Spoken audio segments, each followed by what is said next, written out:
Welcome back to Good Morning Nashville. Outside the Ryman Auditorium, music lovers have a place to honor music legends at one of country music's most iconic venues. We took a trip down the Ryman's Icon Walk for this week's backstory.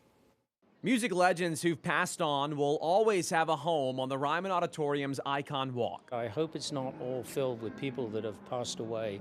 I hope we can do one or two of these where people are right at the end of their careers. That's Colin Reed, executive chairman of the Ryman, noting the hope is to honor all artists one day, not just those who have come and gone, with the most recent addition being trailblazing country music artist Charlie Pride. It's beyond description. You know, we're here celebrating an incredible human being and a great singer, wonderful entertainer. It was lovely. And to see the family. Pride passed away in 2020. 3 years later, his beloved wife and son gathered on the steps of the Ryman in April to cement his legacy at the Mother Church as one of the most influential artists to ever touch the stage. As I said earlier, I promise not to be emotional. I'm not going to get emotional, but it's really, really touching. It's really great because to think that they would honor him.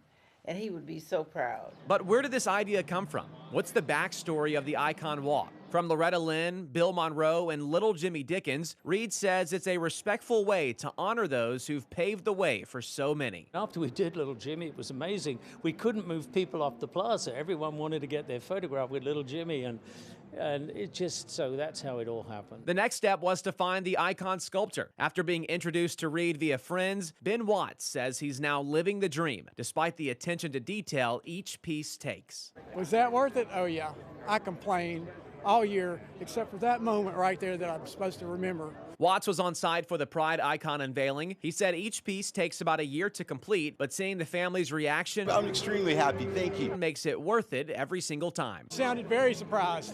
I love that. Looking ahead, Reed hopes to continue this honor. He says it starts with a roundtable discussion with leadership about who should be next. This is not a dictatorship. We run a democratic, business. Reed understands the honor, privilege, and pride that everyone feels when they take a stroll down the Icon Walk. Oh gosh, he would be happy. He would be so happy. He would be low-keyed. But underneath the collar, there would be so much pride. As far as who's next, we'll have to wait and see. But the hope is to honor artists along every step of the Mother Church today. Reporting in downtown Nashville, Blake Eason, News 2.